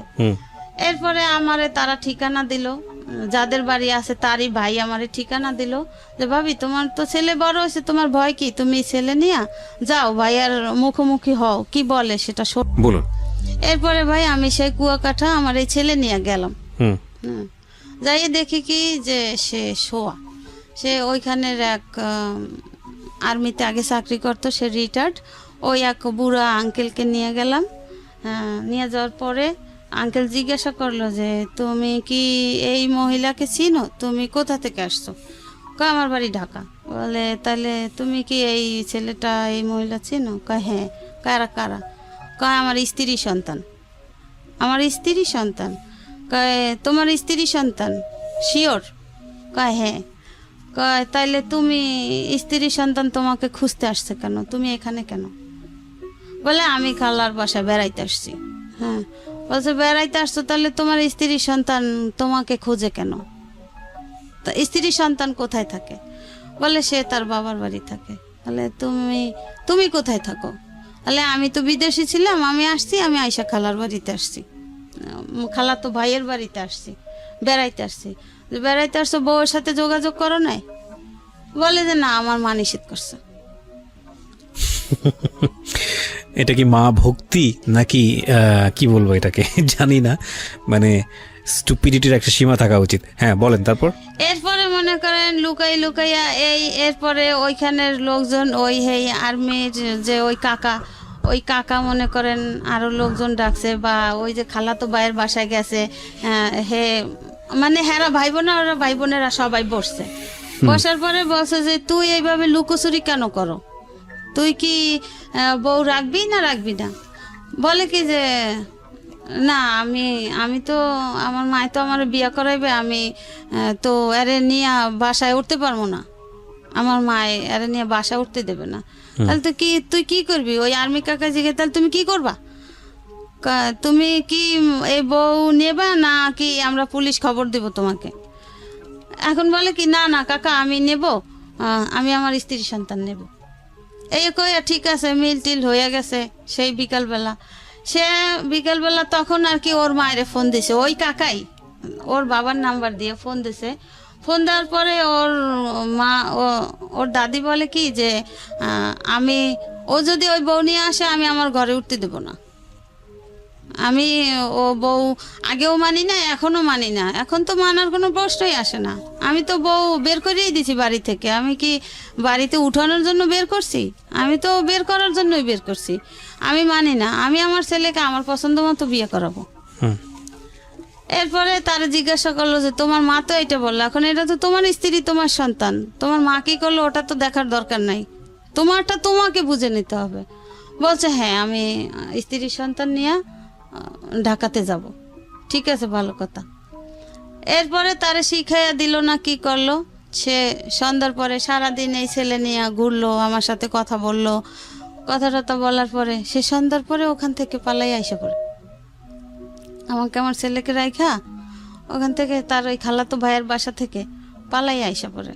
এখন তারে ফোন দেয়, তার ফোন বন্ধ। সে পালাইয়া আইসা কোথায় আসে, তার আমতলি, আবার তার বোনের শ্বশুর বাড়ি আছে ওখানে। এরপরে আবার আমি খুঁজতে সেই 15 সালে কোরবানির সময় আমি খুঁজতে ছেলে নিয়ে আবার তার কাছে গেছি যে কিভাবে আমি চাইছি যে আমার এত বছরের সংসার, আমার ছেলেটা বড় হয়ে যায়, আমার সংসারটা ঠিক থাকুক, আমার ছেলেটার মান সম্মান ঠিক থাকুক, সে সমাজে মাথা বড় হয়ে সে বাঁচুক, সে ভালো একটা স্কুল কলেজে লেখাপড়া করুক। এই আমি তাকে নিয়ে আসলাম, সে আমাদের সাথে আসলো, আয়সা সপ্তাহখানে ছিল। আমার বোনের বাসায় বেড়াইছি তাকে নিয়ে। এরপরে আমি হেদের বাড়িতে গেছি। হেদের বাড়িতে যাওয়ার পরে হ্যার মা আমার চাচি শাশুড়ির ফোন দিয়ে বলে যে ওরা জিজ্ঞাসা করেন যে ও কি আমার সম্পত্তি চায় না ওর স্ত্রী সন্তান চায়। ও যদি আর স্ত্রী সন্তান গ্রহণ করে তাইলে আমি ওকে আমার সম্পত্তির এক কানা করিও দেব না। এরপরে সে রাতের বেলা এক জায়গায় শুই, ছেলে নিয়ে শোয়, আমি শুই। এটা কি মানে আপনার শ্বশুর বাড়িতেই আপনারা একসঙ্গে থাকছিলেন আলাদা আলাদা করে? হ্যাঁ, শ্বশুর বাড়ি বরিশালে, কাশীপুর। এরপরে সে ফজরের আজান দেয়, তখন আমাকে বলে কি তানভীর মা ওঠো, নামাজ পড়বো না? আমি বলছি হ্যাঁ নামাজ পড়বো। এই কথাটা বললে সে কিবরিয়া ভাই সে যে বাহিরে নামে আর সে ঘরে ফিরে না। এরপর সে পালাইয়া ডাকাতে আইসা পড়ে আমাকে, আমার ছেলেকে ওখানে রেখা। এখন আমার চাচি শাশুড়ি বলে কি আমার সেই চাচা শ্বশুর বাহিরে থাকে থাইল্যান্ডে। এখন আমার চাচি শাশুড়ি বলে কি যে তোমরা বাড়িতে চলে যাও, আমি ঢাকা যাব। এদিকে তার আবার আমার চাচা তো দেবর একটা মেয়ে নিয়ে ঢাকাতে এসে পড়ছে, এই খবর জানতে পারছে, এখন সে ঢাকাতে আসবে। এখন আমি কার কাছে থাকবো? এরপর আমি আমার বাবার বাড়ি চলে যাই। যাওয়ার পরে মানে সপ্তাহখানে পরে আমাকে একজনে ফোন দিয়ে বলে কি যে তুমি দেশে আছো, তোমার স্বামী বিয়ে করে বউ নিয়ে আসছে। আমার শাশুড়ি অলরেডি সে নিজে দাঁড়াই থেকে তাকে বিয়ে করায়। আমার শাশুড়ি নিজে দাঁড়াই থেকে বিয়ে করে মানে আপনি ছিলেন ওই সময়? আমি তো বাড়িতে মানে আপনার নিজের বাড়িতে, মায়ের বাড়িতে? হ্যাঁ, আমি আমার মায়ের বাড়িতে। ওকে। এখন আমাকে একজন ফোন করে বলে যে তারই ওদেরই বাড়ির এক ভাড়াটিয়া বলে যে ভাবি তুমি দেশে কি করো, তোমার স্বামী দিয়ে বিয়ে করে আর একটা বউ আনছে। এরপরে আমি কথাটা শুনে আমি ছেলেরে বললাম কি তানভীর তোর বাবা তো বাড়িতে, হ্যাঁ তাই তোর বাবা নাকি বিয়া করছে, তোর দাদি বিয়া করাইছে, বউ আনছে। ছেলে বলে কি চলো আমরা যাই বাড়িতে। এই 15 সালে কিবরিয়া ভাই। এরপরে বাড়িতে আসছি। এর আগে আমার স্বামী আসার বাংলাদেশে আসছে সেই কথা শুনে আমি বাড়িতে আরো একবার আসছি যে আমার শাশুড়ি আমার স্বামীকে আমার সন্তানের মুখোমুখি হতে দেয় নাই। সে ঘর থেকে যখনই আমরা দরজা নক করছি লুকিং গ্লাসে দেখে সে অন্য রুম দিয়ে সরাই দিয়েছে, কইছে বউ বাচ্চার সামনে তুই যাবি না, তুই ঘর থেকে বের হয়ে যা। আমরা এক দরজা রুমে ঢুকছি, আর এক দরজা খুলে দিয়ে সে বাইরে বের করে দিয়েছে। তার আগে বিয়ে হয়ে গেছে। এরপর বিয়ে করে বউ আনছে। পরে আমি গেছি আমার ছেলেকে নিয়ে, দুপুরবেলা যাই উঠছি, সে শুক্রবার দিন বউ নিয়ে আসছে। আমি এর পরের দিনই শনিবার দিন যাই আবার বাসায় উঠছি। বাসায় ওঠার পরে ছেলে জিজ্ঞাসা করে আব্বু ওই মহিলাকে? বলে কে? তোর একটা আন্টি। কয় আন্টি কোথা থেকে আসলো? কেমন আন্টি? বলে কি যে তোর আন্টি। কয় আন্টির পরিচয় তো দিবা, আন্টি কিরকমের আন্টি, কোথাকার আন্টি, কোথা থেকে আসছে? এখন সে কথা বলে না। এখন আমার ওর দাদি ওইটা বলে কি যে এটা তোর আব্বু বিয়া করছে, তোর আব্বুরে বিয়া করাইছি। ওই সেই মেয়ে নাকি ওর নতুন কোনো বউ? নতুন অন্য কোনো মেয়ে। আচ্ছা। তোর বাপেরে বিয়া করাইছি, আমি বিয়া করাইছি, তোর সমস্যা কি? এবার ও বলে কি যে আমার সমস্যা কি মানে আমার মা থাকতে আমার বাপ আর একটা বিয়ে করবে কেন? কারণ কি? আমার বাপ তো এত বছর ছিল না, এখন বাংলাদেশে আইসা সে পাগলামি কেন করবে? কি কারণ? আমি তো বড় হয়েছি, তার কিছু প্রশ্ন থাকলে সে আমাকে করতে পারে। তো তুই ছেলে মানুষ, তোর দ্বারা কইব কি? একটা পুরুষ মানুষ 5টা বিয়ে করতে পারে, সমস্যা নেই। বলছে বিয়ে করতে পারে, ভালো কথা। আমার মায়ের তো অনুমতি নেবে, আমার মায়ের কাছে সাজেশন নেবে না সে? আমার মা যদি বলে তাহলে সে বিয়ে করবে, তা না হলে সে কিভাবে বিয়ে করে? কত ছেলে মানুষ, তোর কাছে এত কথা বলবো কি? যা তুই বসে সর। আমার স্বামীরে ওর বাবারে সে ঘর থেকে বের করে দেয়। কে বের করে দেয়? ওর দাদি। আচ্ছা। এখন আমরা যেহেতু উপস্থিত হয়েছি, এখন একটা ঝামেলা হইতে পারে।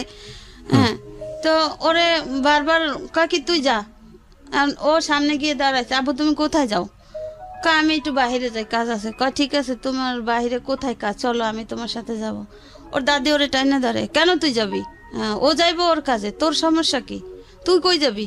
তুই ওই পাশে যাইয়ে এইভাবে করতে করতে মনে করেন এখন ওর বাবারে যখন এক পর্যায়ে ও ঘর থেকে বের হইতে না দেয়, ওই মুহূর্তে আমার মেজ ননদের মেয়ের জামাই, সে গাজীপুরে সমরাস্ত্র কারখানায় চাকরি করে, ওরাও উপস্থিত ছিল ওখানে।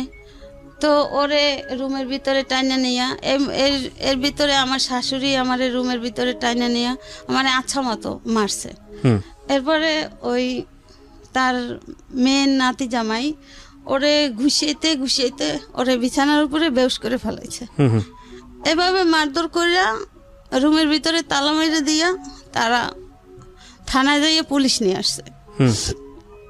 পুলিশ নিয়ে আসছে, কি কি সমস্যা, কি প্রমাণ, কি অবস্থা, কেন পুলিশ?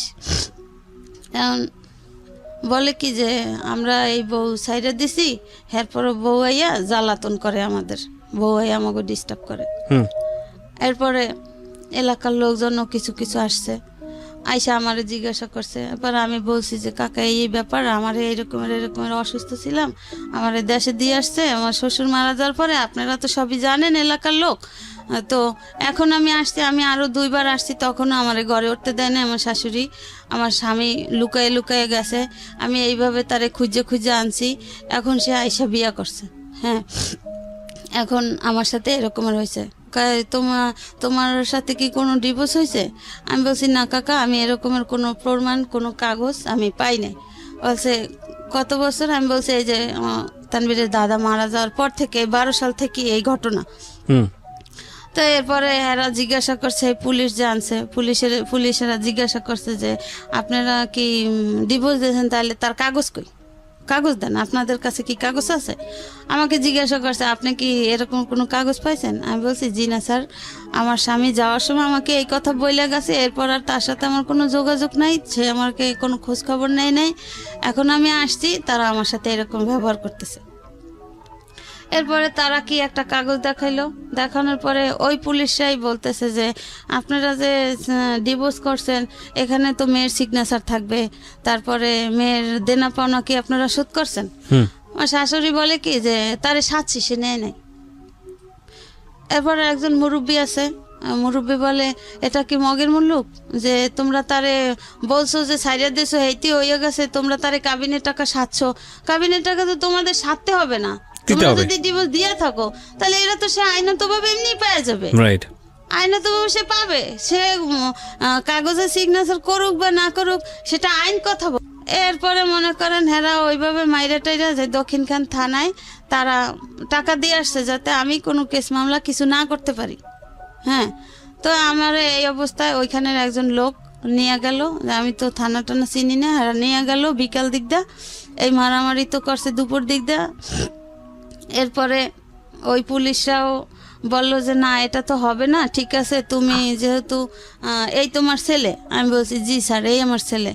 হ্যাঁ, বলে যে ছেলে তো যথেষ্ট বড়, ছেলে তো আর ছোট না, ছেলেও তো কিছু বলতে পারে, ঠিক আছে তুমি আইনের আশ্রয় নাও, এই কথা আমারে বললো। এরপরে আমি একজন লোক নিয়ে আমি দক্ষিণখান থানায় গেলাম। দক্ষিণখান থানায় যাওয়ার পরে ঘটনা বললাম যে স্যার এই ঘটনা। তো একজন ওসি কেস লিখতে নিয়ে অর্ধেক লেখছে স্যার ভাইয়া, লেখার পরে তার একটা ফোন আসছে, সে কাগজটা ছিঁড়ে ফালাই দিছে সঙ্গে সঙ্গে। হ্যাঁ, সে ওই যে লেখছে যতটুকু আমার শিকার অব্দি আমার মুখের জবান, সে ওই কাগজটা ফালাই দিছে। এখন সে আর আমাকে কিছু জিজ্ঞাসাও করে না আর কিছু লেখেও না। এখন আমি অনেক সময় বসে আছি, বসে আছি পর আমি যাকে নিয়ে গেছি সে আবার আমার ইশারা দিয়ে ডাকছে, বলছে কি ব্যাপার তুমি কাগজটা এখনো আনতে পারো নাই? আমি বলছি ভাইয়া উনি তো কাগজটা লিখতেছে না, উনি কাগজটা লিখতেছিল, একটা ফোন আসছে, উনি কাগজটা ছিঁড়ে ফালাই দিছে, এরপর তো আমাকে কিছু জিজ্ঞাসা করে না, লেখাও না। এরপর ওই লোক গেছে যে এ মহিলার কি খবর, কি অবস্থা, মহিলা কতক্ষণ যাবত আইসা বসে আছে। এরপর ওই দারোগা না ওসি সে বলছে যে এ মহিলার অন্য রুমে পাঠাই দেন, এখানে আমি কিছু করতে পারবো না, এটা আমি করি না, এই এলাকাটা আমি করি না। এরপরে অন্য রুমে গেলাম, অন্য রুমেও জিজ্ঞাসাবাদ করার পরে আমার নামটা যখন জিজ্ঞাসা করলো, আমি যখন ঠিকানাটা বললাম, সেও অফ হয়ে গেছে, সেও আর কিছু বলে না। এরপরে আমি কই কি ব্যাপার ভাই, আমি কি বসে থাকবো? এরপর কিছুক্ষণ পর আবার ওই লোক, কি ব্যাপার আপনার কাজ হয় নাই? আমি বলছি না, উনি তো কিছু বলে না, উনি তো কিছু করতেছে না। এরপরে ওই লোক জিজ্ঞাসা করলো যে কি ব্যাপার, কি সমস্যা? বলছে না এখানে কিছু হবে না, এরে কোর্টে যাইতে হবে। তখন ডিসেম্বর মাস, এরে কোর্টে যাইতে হবে। তা কোর্টে কিভাবে যাব? কোর্টে কেন? যে এর মীমাংসা হইতে হইলে তার কোর্টে যাইতে হবে। কারণ আমার সাথে তো, আমি তো ছেলে নিয়ে গেছি, আমার সাথে তো আর কেউ নাই, আর আমি এখন কোর্টে কিভাবে যাব? এরপরে যাই হোক, এদিকে আমার ছোট ননদের হাজব্যান্ড আমার ফোনে ফোনে বলতো যে ভাবি তুমি ওই জায়গায় যাও, ওই জায়গায় যাও। হ্যাঁ, কিন্তু এটা ছিল তাদের সম্পূর্ণই, আমার ননদের হাজব্যান্ড যে আমাকে বলতো, আমি তো ভাবতাম যে হয়তো একটা সংসারের কেউ ভালোবাসে, কেউ ভালোবাসে না, এটাই স্বাভাবিক, একজন না একজন তো সাথে আছে। তো এর কথা মতো আমি কাজ করতাম, কিন্তু পরে জানতে পারলাম যে এরা সম্পূর্ণ তাদের সাজানো। আচ্ছা। এরপরে মনে করেন এই যে গেলাম, মাইটের খাইয়া আর কিছু করতে পারলাম না। এবার ছেলে নিয়ে দেশে চলে গেলাম। দেশে যাই এভাবে করে ছেলের এসএসসি পাস করাইলাম। এখন ছেলে কলেজে পড়ে, আর আমার স্বামী সেই যে গেছে আর আসে নাই। এখন আর সে বাংলাদেশে আসে নাই, আর এই পর্যন্ত কোনো যোগাযোগও নাই, ছেলেরও কোনো খোঁজ খবর নেয় না। আমি ভাই ছেলেটা নিয়ে অনেক সমস্যা আছে, যে মনে করেন আমার বাবা মা নাই, আমার ভাই বেরাদাররা যার যার সংসার নিয়ে ব্যস্ত, আমি ছেলেটাকে নিয়ে কিভাবে মানুষ করি? আর আমি একটা স্কুলে চাকরি করি, সেখানে সামান্য কিছু বেতন পাই। ডিভোর্স হয়েছে আপনার কবে, কত সালে এটা? তারা বলতেছে যে সেই 12 সাল। এখন আপনি কোনো কাগজপত্র পান নাই? না। আর এত ঝামেলা যে হয়েছে, আমি যে গেছি তারা কোনো কাগজ দেখাইতে পারে নাই। ওই যে কাগজটা দেখাইছে, তারা তো বলছে যে এটা তো ডুপ্লিকেট কাগজ, আপনাদের এখানে তো তার সিগনেচার থাকবে বা তার দেনা পাওনা পরিশোধ করবেন, আর এটা আপনারা সাধবেন কেন? এটা তো আপনারা যদি কত টাকা ছিল দিলমোহর? হ্যাঁ, কত টাকা ছিল? আমার দিলমোহর 1 লাখ টাকা করছিল। আপনি পুলিশ ছাড়া আপনি কোর্টে যাননি কেন? স্যার আমি কোর্টে গেছি, আমি মনে করেন ওই ননদের, আমি তো তখন চিনি না আমি কোথায় যাব। তো ওই ননদের, ছোট ননদের হাজবেন্ড আমাকে বলছে কি যে জজ কোর্ট না। আচ্ছা, আপনার ছেলেকে আমি একটু ফ্লোর দিই। তোমার আম্মা যে বিষয়গুলো এখানে বললো সব তো তুমি জানো? জি। বা তার চেয়ে অনেক বেশি কিছু জানো, হয়তো সময়ের অল্পতার কারণে সে অনেক কম বলছে। তো তুমি কি চাও আগে, সেটা আগে বলো আমাকে। তোমার সঙ্গে তোমার বাবার কথা হয়? আমি আমার বাবার সাথে অনেকবার কন্ট্যাক্ট করার চেষ্টা করছি, বাট আমি করতে পারি নাই। আমার বাবাও করে নাই, আমার ফ্যামিলিরাও আমার সাথে করতে দেয় নাই। আচ্ছা, তুমি তোমার বাবার সঙ্গে, তোমার বাবার এখন কি আছে, মানে উনি কি বাংলাদেশে থাকেন নাকি দেশের বাইরে থাকে? আমার বাবা এখন বাহিরে আছে, এটা জানি। আর ওনার যে সেকেন্ড ফ্যামিলি, ওনারা কি বাংলাদেশে? আমার বাবাকে যে সেকেন্ড যে বিয়ে করাইছিল তারা, সেই বউ, আমি যতটা শুনেছি যে সে এখন পর্যন্ত যে ঈদের সময় যে গেছে, ওই যে গতবার ঈদে যে গেছে, এখন পর্যন্ত আসে নাই।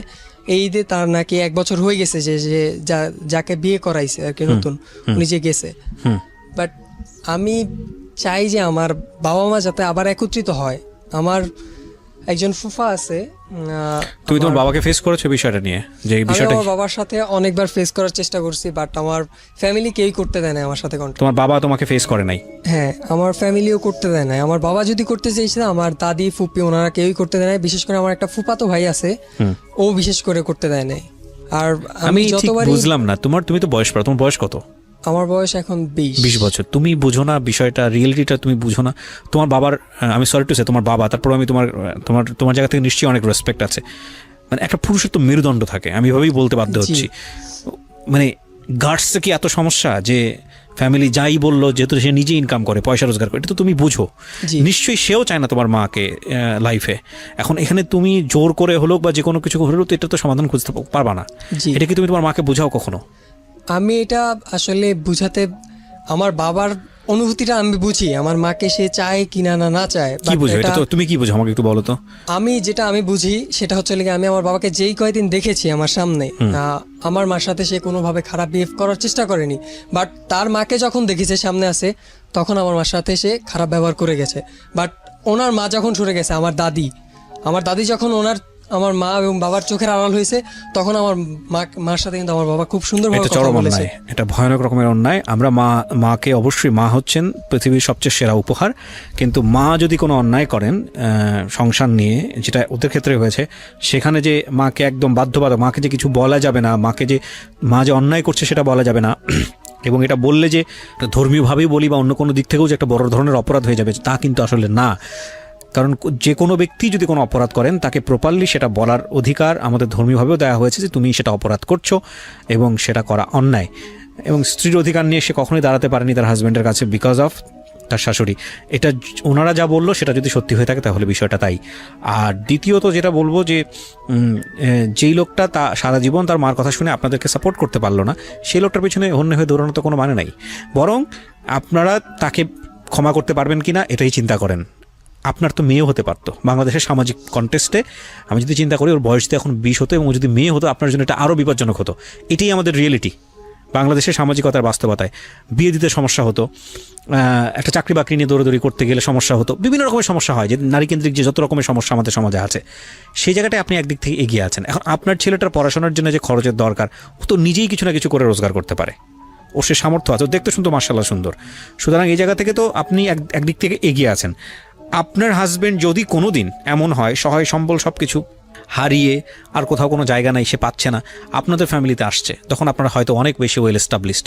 এই প্রশ্নের উত্তর নিয়ে অনুষ্ঠানটা শেষ করবো আমি, আর বাকিটা সবটুকু আপনিও বোঝেন, আমাদের লিসনাররাও বুঝে। আপনারা ওয়েল এস্টাবলিশ, আপনার ছেলে একটা ভালো চাকরি করে, হয়তো ভবিষ্যতে নিশ্চয়ই হবে, ভবিষ্যতে ইনশাল্লাহ হবে, এবং আপনার হাজব্যান্ডের যদি কোথাও যাওয়ার জায়গা না থাকে আপনাদের কাছে আসে, আপনারা মেনে নেবেন? জি, আমি মেনে নিব। আমি তার সন্তান। আপনি মানবেন? আপনাকে প্রশ্ন করেছে, আপনি মানবেন? তখন আপনার খাওয়ার কোনো সমস্যা নাই, কষ্টের নাই, আপনার সব কিছু ওয়েল এস্টাবলিশ, আপনার ছেলে লেখাপড়া করে একটা চাকরি বাকরি করছে, আপনার ছেলের যে রেসপেক্ট আছে তার বাবার প্রতি, সেটার জন্য আমার যথেষ্ট রকমের তার প্রতি রেসপেক্ট। কিন্তু আপনি কি পারবেন আপনার হাজব্যান্ডকে মেনে নিতে? ধরেন বৃদ্ধ বয়সে তার কোথাও কোনো যাওয়ার জায়গা নাই, তার মাও বেঁচে নাই, তার যে সংসার সে সংসারও নাই, কেউ তাকে জায়গা দিচ্ছে না, আপনার ঘরে আসছে, আপনার কাছে শেল্টার চাচ্ছে, আপনি পাবেন তাকে জায়গা দিতে? একদম ভিতর থেকে যেটা আসবে সেটাই বলবেন, অনেস্ট ওপিনিয়ন। স্যার আমি সেটা বলতে পারি না, হয়তো উনি কনফিউজ এবং উনি পারবে না, কারণ ওনার জায়গা থেকে উনি যতটা কষ্ট পাইছেন, এই কষ্টটা ভয়ানক রকমের কষ্ট। 13 বছর বয়সে বিয়ে হয়েছে একটা ভদ্রমহিলার। আপনি একটা জিনিস চিন্তা করে দেখেন, ওনার লেখাপড়া কিন্তু তেমন একটা না, 6-7-এ পড়া অবস্থায় বিয়ে হয়েছে।